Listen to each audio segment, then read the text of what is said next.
Telugu digital media network లో political కేటగిరీలో number 1 కేవలం 72 గంటల్లో 1,50,00,000 వ్యూస్ పైగా పాపులర్ టీవీ నెట్వర్క్. నమస్కారం, నా పేరు బరగెల కోటేష్.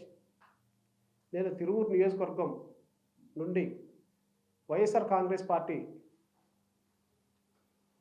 నుండి శాసనసభ్యునిగా ప్రయత్నాలు ఈ 2024 ఎలక్షన్స్కి నేను ఒక ఆశావాహిని. నేను ఆ నియోజకవర్గంలో గత 14 సంవత్సరాలుగా నేను నివసించుకుంటున్నాను. ఈ క్రమంలో నేను నా నియోజకవర్గంలో కొంత అభివృద్ధి కోసం, సమస్యల కోసం తెలుసుకుంటూ క్రమంలో ఈ ప్రపంచంలో ఎవరు ఊహించని విధంగా ఒక నేరం బయటకు వచ్చింది. అది తెలిసిన వెంటనే నేను చాలా ఊహించని విధంగా నేను తట్టుకోలేక ఆ పరిస్థితిలో నేను కూలబడిపోయాను. ఈ దేశంలో గత కొద్ది సంవత్సరాల క్రితం నిర్భయ అనే ఒక మహిళ మీద ఢిల్లీలో ఒక గ్యాంగ్ రేప్ జరిగినప్పుడు ఈ ప్రపంచం ఉలిక్కిపడి ఎన్నో చట్టాలు తీసుకొచ్చి వాహనాలకి ఉన్న బ్లాక్ ఫిల్మ్ని నిరోధించడం జరిగింది. ఇదే క్రమంలో పక్క రాష్ట్రం తెలంగాణలో ఒక మహిళ ఇలాగే జరిగినప్పుడు ఆంధ్రప్రదేశ్ రాష్ట్రంలో ఒక దిశ చట్టం అనేది తీసుకురావడం జరిగింది. కానీ ఆంధ్రప్రదేశ్ రాష్ట్రంలో తిరువూరు నియోజకవర్గంలో ఈ సంఘటన జరగటం చాలా బాధాకరమైన విషయం. ఎందుకంటే ఇక్కడ ఉన్న ముఖ్యమంత్రి గారు బడుగు బలహీన దళితులు మైనార్టీ పక్షపాతిగా పనిచేస్తున్నారు. వీరు ఈ ప్రభుత్వంలో ఈ జరిగిన సంఘటన ఎంతో బాధాకరం.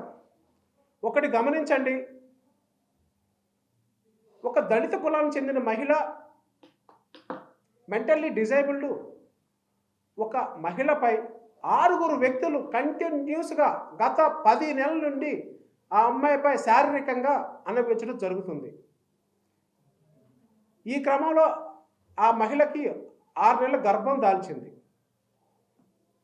తన కుటుంబంలో తన తండ్రికి పక్షవాతం, అతను మాట్లాడలేడు, మూగవాడు, తల్లి చనిపోయింది, ఒక తమ్ముడు సాయంతో బ్రతుకుతూ ఉన్నారు.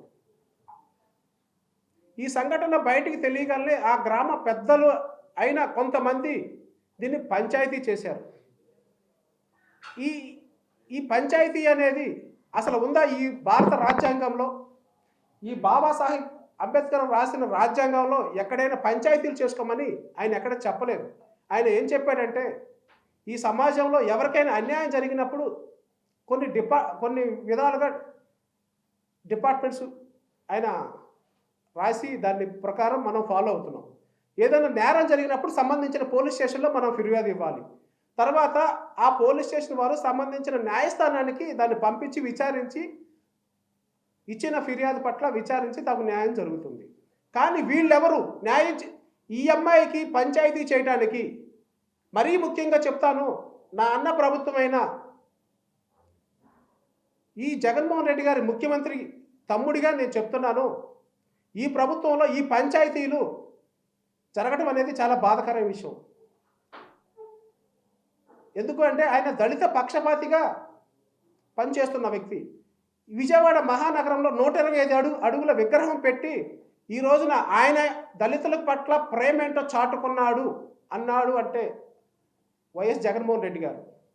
ఆ అంబేద్కర్ స్టాచ్యూ ఒక చూపుడు వేలు కూడా తన గృహం వైపే చూపిస్తుంది. ఎందుకంటే దళితులకి, బలహీన వర్గాలకి, మైనార్టీలకి, మీ అందరికీ నా కాన్స్టిట్యూషన్ పాటించేది అతనొక్కడే అని చెప్తుంది ఆ విగ్రహం. అదే వైఎస్ జగన్మోహన్ రెడ్డి గారు. కానీ ఈ పెద్ద మనుషులుగా చెప్పుకోబడే వాళ్ళు ఈ కాన్స్టిట్యూషన్ ప్రకారం పాటించకుండా వాళ్ళ సొంత విధాలుగా, వాళ్ళ సొంత అవసరాల కోసం నా చెల్లి పట్ల చేసిన ఈ సెటిల్మెంట్ని ఈ ఎన్టీఆర్ జిల్లా పోలీసులు ఏం చేస్తున్నారు? మీరు వారిపై ఎందుకు చర్యలు తీసుకోవట్లేదు? ఈ క్రమంలో 6 నెలలు ప్రెగ్నెన్సీ వచ్చిన ఒక డాక్టర్ అబార్షన్ చేసింది. ఒక 6 నెలల శిశువుని వీళ్ళు అన్యాయంగా చంపేశారు. వీరిపై చట్టపరమైన చర్యల కోసం నేను పోరాడుతున్నాను. కానీ ఇంత జరిగిన ఇన్సిడెంటు ఈ రాష్ట్రంలో ఇప్పటివరకు బయటకు రాకపోవటం అనేది చాలా బాధాకరమైన విషయం. ఇక నుంచి అయినా నా యొక్క మీడియా మిత్రులు మీరందరూ సహకరిస్తే ఆ అమ్మాయికి న్యాయం జరుగుతుందని నేను విన్నవించుకుంటున్నాను. మీరు ప్రతి ఒక్కళ్ళు, ఎందుకంటే ఈ రాష్ట్రంలో న్యాయం జరగాలి అంటే ఎంతో కొంత ఒక మీడియా సోదరులది పాత్ర అనేది అవసరం. కానీ ఈ విషయంలో మీడియా సోదరుల పాత్ర పూర్తిగా ఆ అమ్మాయికి మీరు సహకరిస్తే ఆ కుటుంబానికి ఆ మహిళకి న్యాయం జరుగుతుందని నేను కోరుచున్నాను. అంటే ఎమ్మెల్యే కాదండి, అక్కడ ఎమ్మెల్యే ఉన్నాడు లోకల్గా, వైసీపీ ఎమ్మెల్యే. మీరెందుకు మాట్లాడాల్సి వచ్చింది? మీరు టికెట్ రేస్లో ఉన్నారా, లేకపోతే మీరు అక్కడ నియోజకవర్గంలో తిరుగుతారా? ఏంటి సార్, ఎమ్మెల్యే పట్టించుకోవట్లేదా? అంటే మీరు చెప్పింది కరెక్ట్ అండి. టికెట్ రేస్ అనేది తీసి పక్కన పెట్టండి. టికెట్కి దీనికి సంబంధమే లేదు. నేనేం చెప్తానంటే మీరు దయచేసి గమనించండి. అక్కడ తిరువూరు నియోజకవర్గం ఒక ఎస్సీ కాన్స్టిట్యున్సీ నియోజకవర్గం.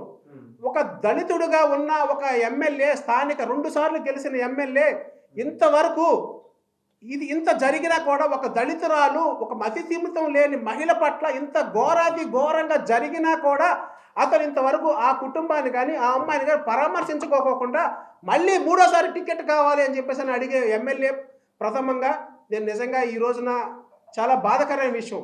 అతను వంతుగా ఆ కుటుంబానికి చిన్న సాయం కూడా లేదు. ఆ అమ్మాయిని పలకరింపు లేదు. ఆ అమ్మాయి కేసు పట్ల ఏం జరిగిందనే అధికారుల పట్ల స్పందన లేదు. ఏమీ లేకోకుండా అతను మళ్ళీ టికెట్ కావాలి, మళ్ళీ నేను ఎమ్మెల్యే అవ్వాలని కోరుకునే వ్యక్తి అతను. ఇంకొకటి ఏంటంటే ఆ తిరువూరు నియోజకవర్గంలో ఒక 3 దళిత మహిళలు కూడా నేను శాసనసభ్యులుగా ఆశావాహులుగా ఉన్నారు. దాంట్లో ఒక ఎక్స్ఎమ్మెల్యే ఉంది, ఒక లిట్ క్యాప్ డైరెక్టర్ ఉంది, ఒక ఐఏఎస్ గారి భార్య ఉంది. వీళ్ళందరికీ ఎలా డెవలప్ చేస్తారు వీళ్ళు అంటే వీళ్ళకి శాసనసభలోకి వెళ్ళటం అధికారం, వీళ్ళకి పదవులు తప్ప నియోజకవర్గంలో ఉండే మహిళలు సమస్యల పట్ల వీళ్ళకి పని లేదు. ఇది ఒకటే నిదర్శనం. నిజంగా చెప్తాను. వాళ్ళకి అక్కడ ఏమైపోయినా పర్వాలేదు. వాళ్ళకి జగన్మోహన్ రెడ్డి గారు ఇచ్చే బీఫాము, వాళ్ళకి కావాల్సింది ఎమ్మెల్యే. ప్రజల పట్ల, ప్రజల యొక్క వాళ్ళ ఉండే ఇలాంటి సిచ్యువేషన్స్లో వాళ్ళ వంతు వాళ్ళు సాయంగా ఇంతవరకు ఎవరు ఏమి చేయలేదు. ఎందుకు నేను చెప్తున్నాను అంటే నాకు అన్నీ నచ్చితే అక్కడ నియోజకవర్గ ప్రజలు నన్ను తీసుకుంటారు శాసనసభ్యుడిగా, వాళ్ళు అంగీకరిస్తారు. లేదంటారా నేను ఇలాగే ఉండి నేను ఇలాంటి బడుగు బలహీన వర్గాలు అక్కడ ఉన్న ప్రజల కోసం నేను సేవ చేస్తూ ఉంటాను. కానీ ఈరోజు బాధాకరం ఏంటంటే అతను ఎమ్మెల్యేగా ఆ కుటుంబాన్ని సందర్శించకపోవటము, సంబంధించిన అధికారులకి అతను ఆదేశాలు కానీ అతను ఏమీ చేయకోకుండా నా అన్న ప్రభుత్వానికి అతను చెడ్డ పేరు తీసుకొచ్చాడు. అక్కడ వైఎస్ఆర్ కాంగ్రెస్ ఎమ్మెల్యే అయిన కొక్కిలిగడ్డ రక్షణనిధి అనే అతను స్థానికంగా 2 పర్యాములు ఎన్నికైన వ్యక్తి. అతను రాజశేఖర రెడ్డి గారి విగ్రహాలకి నేను పెయింట్ వేపిస్తుంటే వర్కర్స్ని చంపడానికి ప్రయత్నించిన వ్యక్తి. ఇంకా చెప్పుకోవాలి అంటే నేను రైతులకి ధాన్యం తడిసిపోతున్నాయి అని చెప్పేసి అని నా వంతు సాయంగా నేను వాళ్ళకి కప్పుకోవడానికి ఈ ప్లాస్టిక్ టార్పాలిన్ పట్టాలు ఇస్తుంటే అక్కడికి వచ్చి కూడా అతను నన్ను బెదిరించి నాపై కేసులు పెట్టి నన్ను నానా రకాలుగా ఇబ్బంది పెడుతున్నాడు. అతను ఎన్ని ఇబ్బందులు పెట్టినా నేను ఎక్కడ భయపడేది లేదు. నేను నా పార్టీ కోసం, నేను నా యొక్క నియోజకవర్గ ప్రజల కోసం నా వంతు కృషిగా నేను వాళ్ళకి ఎప్పుడు అందుబాటులో ఉండి నేను వారి యొక్క కష్టాల్లో, వారి యొక్క అన్నిటిలో నేను వాళ్ళ యొక్క కుటుంబ సభ్యుడిగా వాళ్ళకి ఎప్పుడు ఎల్లవేళ అందుబాటులో ఉంటానని నేను ఈ సభాముఖంగా ఈ యొక్క మీడియా మిత్రుల ద్వారా తెలుసుకుంటున్నాను.